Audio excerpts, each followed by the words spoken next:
भगवंत जे आहे ते भगवंत सर्व सुखाचा आगर आहे. म्हणून त्याचं दर्शन झालं पाहिजे, त्याची चरणसेवा घडली पाहिजे, आईवडिलांची सेवा घडली पाहिजे. याला सर्व काय आहे महत्त्व आहे अध्यात्मामध्ये. इतर क्षेत्रात नाही तुम्हाला, पण अध्यात्मामध्ये चरणसेवेला अत्यंत महत्त्व आहे, आत्यंतिक महत्त्व आहे. चिंतनाला आत्यंतिक महत्त्व आहे, हे या ठिकाणी सांगितले आहे. म्हणून समदुःख सुखक्षमी, दुःख आणि सुख हे दोन्ही समान मानणारा. त्याला दुःख झालं, नाव दे होते काय पायाला ठेच. कबीर महाराज चालले होते रस्त्याने, कबीर महाराज रस्त्याने चालले आणि रस्त्याने चाललं असं एक कुत्रा जोरात धावून आलं त्यांच्यावरती आणि लोचकच तोडलं त्यांच्या पोटरीचं, तोडला, डसलं. पण ते घाबरले नाही. आता कुत्रं डसलं, एवढं कुत्रं डसल्यावर माणूस किती घाबरतो, पण ते घाबरले नाही. त्यांनी फक्त असा हात फिरावला, निघून गेले. लोक म्हणाले का हो तुम्हाला कुत्रं एवढं डसलंय, म्हणे तुम्हाला काही त्रास होतो? ते म्हणे मला काही त्रास होत नाही म्हणाले. एक माणसाने त्यांची झोपडीच पेटून दिली. करतात लोक उद्योग आहे, महाराजांच्या झोपड्या पेटवायचं काम. मला अनुभव आहे चांगला, माझी पेटवली होती, अजून तशीच आहे की नाही. कबीर महाराजांची झोपडी, रामकृष्णाची झोपडी पेटवून दिली. ते म्हणाले ते माझं नाही तिथं काही, तर काय पेटवली तर पेटवली, जाऊ दे पेटू दे. म्हणजे दुःख झालं तरी समान आहे आणि सुख मिळालं तरी ते समान, काही त्याचा विषय मानायचा नाही, खेद मानायचा नाही, दोन्ही समान मानायचे. चिंता करीत बसायचं नाही. चिंतन कशाचं करायचं? चिंतन भगवंताचं करायचं. कारण की ते चिंतन केल्याने आपल्याला काय होतं, तर तो जो लोक आहे देवाचा, तो लोक प्राप्ती होते. तुम्ही ज्या देवाची भक्ती कराल त्या देवाचा लोक तुम्हाला त्या ठिकाणी प्राप्त होतो. म्हणून अद्वेष्टा सर्वभूतानां मैत्रेय करुणेषु वच निर्ममः निरंकार समदुःख सुखक्षमी. मग तो कसा असतो, तो योगी कसा असतो? भगवंत म्हणतात अर्जुनाला की हे अर्जुना, तो जो भक्त आहे तो संतुष्ट सततम योगी आहे की नाही, तो संतुष्ट असतो. पुढच्या श्लोकामध्ये अर्जुनाला भगवंत सांगत आहेत. तर या श्लोकावरची 13व्या श्लोकावरची काही उदाहरणं माऊलींनी या ठिकाणी दिलेले आहेत, दृष्टांत दिलेले आहेत. जो सर्व भूतांचे ठाई द्वेषाते नेण्याची काही आपपरू नाही चैतन्य जैसा. सर्व भूतांचे ठाई, सगळ्या भूतांच्या ठिकाणी तो कधीही अपपरू, माझा तुझा असं काही आपलं दुसऱ्याचं असं अपपर असं काही पाहत नाही. तो चैतन्य जसा आहे की त्या चैतन्याला अपपर काही नाही आहे. आपल्या शरीरात जे चैतन्य आहे ना,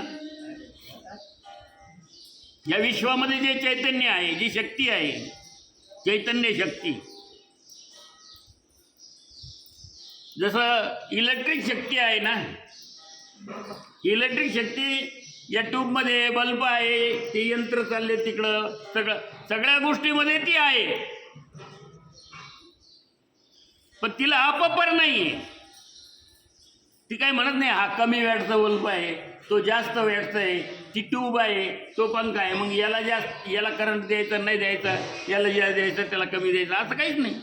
ती सगळ्याला सारखा देते. पण प्रकाश तो बल्ब किती वॅटचा आहे त्याच्यावर आहे ना. आपण या लहान बल्बपेक्षा मोठा लावला तर अधिक प्रकाश देईल ना, आणि लहान लावलं त्याच्यापेक्षा तर बारीक देईल एवढं. पण करंट मात्र सारखंच आहे सगळ्या मत सारखं.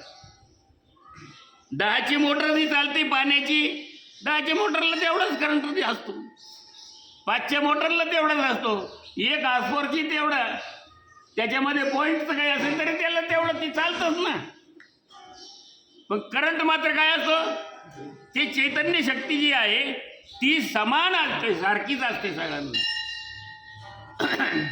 ती आपपर करत नाही तशी शक्ती. तसं या शरीरामध्ये जी चैतन्य शक्ती आहे ती शक्ती आपपर करत नाही. तू वेगळा मी वेगळा, तुझं ते तसं माझं असं आहे. ज्ञानेश्वर माऊलींनी कधीच हे केलं नाही. ते काय म्हणायचे, हे विश्वची माझे घर, ऐशी मती जयाची स्थिर, किंबहुना चराचर आपण झाला. माऊली म्हणतात त्यांनी विश्व आपलं घर मानलं माऊलींनी, आणि आपण घर काय मानतो, हे एवढं माझं घर आहे बरं का, माझा बंगला आहे, माझी गाडी आहे, माझं असं आहे, माझं तसं आहे, त्याच्या आत कोणी यायचं नाही. हो, आलं तर कुत्रं सोडून देईन, कुत्रं बांधेल राहत देईन कुत्रं सोडून, माझं आहे ना.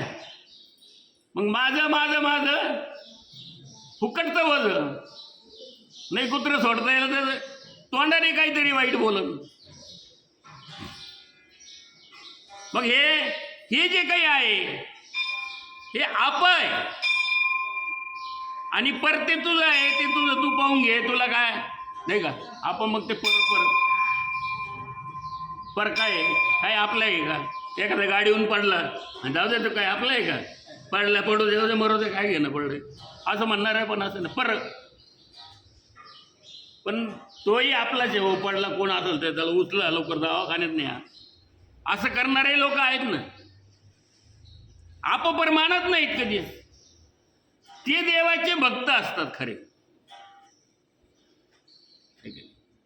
म्हणून जो सर्व भूतांचे, सगळ्या भूतांच्या विषयी, मग मुंगी काय काय आपली का, मारा, विंचू मारा, साप मारा, काय दिसेल ते मारा, पशु पक्षी आपले का मारा. पण त्या सर्व पशु पक्ष्यांना सर्वांना सांभाळून जो चालणार आहे ते जीवच आहेत असं मानणारा, सर्वांच्या मध्ये जीवभूत सनातन, हा सर्वांच्या मध्ये एकच जीव आहे, त्याचा जीव आणि माझा जीव एकच आहे.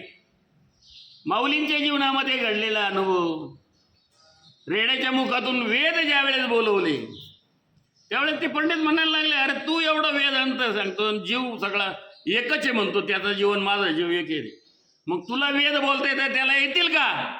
तुम्हाला काय येणार नाही. चैतन्य तर एकच आहे ना, आपपर नाही ना, सगळं एकच आहे ना. मग त्याला का नाही यायला म्हणे. मग त्याने म्हणले, बोल रे रेड्या वेद. त्याने ऋग्वेद म्हणायला लावले. रेड्यामुखी वेद बोलविले माऊलींनी, भिंत चालवली माऊलींनी. एवढे उदाहरणं असून आपल्याला, आपण अज्ञानी आहोत अजून, एवढं ज्ञानेश्वरी वाचतो आपण, एवढं सगळं काही करतो, तरी आपण किती अज्ञानी आहोत, किती मागासलेले आहोत. परदेशातील लोक हे ज्ञान घेते, कसं काय घडतं चैतन्य, ते वेडे झाले या ज्ञानासाठी. आणि आपल्याकडं काय नाही, काय अवस्था आहे. एवढं ज्ञान असून सुद्धा आपण ते घ्यायला तयार नाही, अशी अवस्था आहे. म्हणून आपपरू नाही चैतन्य जायचा, तो भक्त जो खरा आहे त्याच्या ठिकाणी आपपर हे काही नसतं, चैतन्य असतं. म्हणून त्यांनी दृष्टांत दिले की उत्तमाते धरिजे, आधमाते अव्हेरिजे, हे काहीच नेणीजे वसुधा जेवी. पृथ्वी आहे, पृथ्वी. आता पृथ्वी बघा, पृथ्वीवर किती लोक राहतात हो. आता एवढी कोटी जनता ही सगळी राहतीच नाही. मग पृथ्वीवर व्यवहार सगळे चांगले करतात. आपण ज्याच्यावर राहतो आपल्या घरात आपण थुकतो का? हां, नाही. आपण घाण करतो का? नाही करीत. गबाळ कचरा टाकतो का? नाही. मग कुठं टाकतो? घरात नाही टाकत आपण. मग कुठं टाकतो? बाहेर टाकतो. म्हणजे कुठं टाकतो? पृथ्वीवरच टाकतो ना, हे की नाही? मग पृथ्वीवर आपण एवढे वाईट व्यवहार करतो सगळे, तिच्यावर पाय देतो, चालतो. म्हणून नियम सांगितले की झोपेतून उठल्यावर अंथरुणाच्या खाली पाय टाकायच्या अगोदर समुद्र वसने देवी पर्वतस्तन मंडले विष्णुपत्नी नमस्तुभ्यम पादस्पर्श क्षमस्व मे. म्हणून तिचं दर्शन, वसुंधरेचं दर्शन घ्यायचं. वसुधा, तिला वसुधा म्हणते. तिचे अनेक नावं आहे. अंथरुणावरून अगोदर तिच्यावर पाय ठेवायच्या आधी तिचं नमस्कार घाल. तिच्यामुळं आपण आहोत. ती जर नसते तर काय आपण हवेत उडवलं असतो का? हवेत चाललो असतो का? नाही. म्हणून तिच्यावर इतके दुर्व्यवहार आपण करतो आणि चांगले पण करतो. पण तिला त्याचं काही आहे का? ती म्हणते जाऊ दे, तिला त्याचं काही नाही. उत्तम माणसाला चांगलं चांगलं हे करायचं आहे काय? फुलाची शाई आतरायची चांगली, आणि वाईट असलं का त्याला काटे टोचायचे खालून पायाला. असं करते का पृथ्वी? वाईट असलं तरी त्याला तेच आहे, आणि उत्तम असला तरी त्याला तेच आहे. त्याच्यात पृथ्वी कधी फरक करत नाही. उत्तम आते धरेजे, अधम आते आवेरीजे. अधम असला कसं भाऊ होय बाजूला, आणि चांगला असला का ये जवळ, आहे की नाही? असं नाही. आणखी एक दृष्टांत दिलाय. का रायाचे देह चाळू, का रंका भरवते गाळू, हे न म्हणेची कृपाळू प्राणू पैगा. प्राणू, तुमच्या शरीरात प्राणी, माझ्या शरीरात प्राणी. आपला राजा आहे. राजाच्याही, राजा म्हणजे राजा नाव नाही बरं का, माणूस नाही बरं का. राजा म्हणजे प्रजेचा प्रमुख, मुख्य, चालवणारा, प्रजेचा राज्य चालवणारा राजा. मग राजाच्याही शरीरात प्राण आहेच का नाही? का नाही आहे? आहेच ना. मग त्याच्या शरीरात सुद्धा प्राण आहे. मग तो प्राण म्हणतो का नाही नाही आता राजाचंच सगळं काही चांगलं पाहायचं नाही का?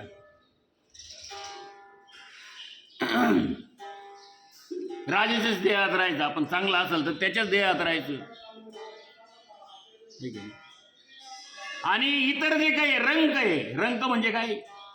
राजा मोठा. रंक म्हणजे भिकारी.